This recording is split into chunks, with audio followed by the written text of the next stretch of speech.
Emily Gian is an author at the Zionist Federation of Australia and joins us now, I'm pleased to say, from Israel. Emily, great to have you on the program. How widely reported in Israel has that announcement by Australia been? Incredibly widely reported. It was all over the news yesterday. Basically, one of the headline stories on every news bulletin. And it's been a big story. Also, just following on, as you said, from the fact that they've joined other nations and joined other big nations, including, France, Britain, and Canada. So it's been really big news here. We saw Benjamin Netanyahu mention Australia in one of his media conferences about 48 hours ago, and he talked about how it was crazy for Australia to go down this track. The media in Israel, are they criticising Australia, given our close relationship with Israel, because our government's taken that decision? I think so. And I think it also has something to do with the fact that Australia, unfortunately, has been in the news in Israel a lot over the 2 years, more so than I would ever imagine I would hear, in terms of the rising anti-Semitism, the firebombing of synagogues, an attack on an Israeli restaurant, the rally last week at the Harbour Bridge, which got enormous coverage here. It's just been this gradual increase of incidents that are happening in Australia, and so it's become unnecessarily and quite embarrassingly in the news a lot here. And this just seems like an extra, the final thing coming from, the highest level of the government. Emily, expats that I've spoken to before on the program say that, once upon a time when they were in Israel, and somebody they were talking to realised they were from Australia, conversation would turn to, Bondi Beach and kangaroos.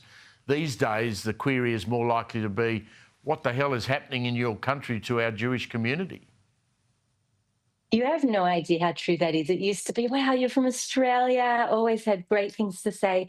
Now, I've literally had a bereaved wife of somebody that was killed on October 7 reach out to me and ask me if I'm doing okay and if my family's doing okay because of everything that's happening in Australia.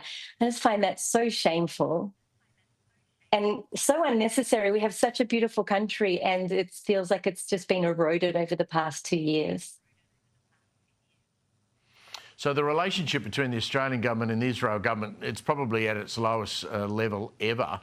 And so that's going to cause even more issues.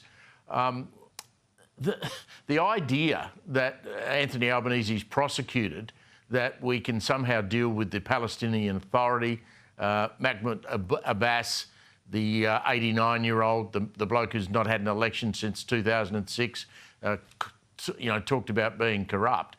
I mean, that's just, it's fanciful, isn't it? It's not going to happen. Look, we've said that recognising a Palestinian state obviously hands Hamas a state at the moment. And there seems to be a lot of things that need to be done before this state can be recognised. And I feel like Australia really missed an opportunity here because they could have been really courageous and said, look, our other allies are recognising Palestine, a Palestinian state. September's coming up. But, we have this really bold plan that we want to help with what happens the day after recognition. And nobody's talking about that. We want to make sure that the Palestinians are in the best position to be a successful state. And that could have been something really courageous that the Australians could have joined the Americans on and been a part of. And I feel like that's a real mistake as an ally. And as somebody that, we keep talking about Israel, so we should try to make ourselves more important in the conversation and not just, he said in that clip that you had at the top that, we can't do what we've always done. We need to try something different, but that's not something different. The Palestine Authority needs to reform. Hamas needs to be gone. And if he had have stood up and said, first and foremost, we need to release the hostages. Hamas needs to disarm. And then we can start talking about the day after. I just feel like it would be a lot more powerful. Yeah, which is pretty much what the United States has said, and it's pretty much what New Zealand said today. I note the Israeli ambassador to Australia, who I'm sure you're aware, Amir Maimon, has slammed the recognition. He says that the general consensus in Israel is that it's just simply not going to work. So he's agreeing with you. How is this going to impact on Israel, do you believe, and its actions in Gaza? Because, I mean, Benjamin Netanyahu's made it very clear that he's going to continue to go into Gaza. He wants the hostages back. He doesn't want to have anything to do with Hamas. They have to be destroyed. So none of this sort of signalling by France and the UK, Canada and now Australia is going to make no impact on what's actually going to happen on the ground. I actually think, to be honest, it's made it worse because we were almost on the cusp possibly of a hostage deal. And then France made their announcement. Britain made their sort of bribery announcement of we won't if Israel agrees to a ceasefire. We're no closer to that at the moment. So it's actually, it's given Hamas has no incentive to negotiate, no incentive to end the war. This war cannot end just with Israel. This war has to end with the release of the hostages. It has to end with the disarming of Hamas. And statements by Australia and symbolic statements by any countries in the world isn't helping. It's not helping Israelis, and it's absolutely not helping Palestinians on the ground. Just before you go, you're on the ground there in Israel. I mean, what's the feeling of support, continued support for the IDF and what they're doing in Gaza? Can you get a handle on that? It's really mixed, as always. They always say 2 people and 3 opinions. There are people that have this idea of total victory being that, that the war ends and the hostages are returned and Hamas is not in power. And I suppose it's just different difference of opinion of how they're going to get to that.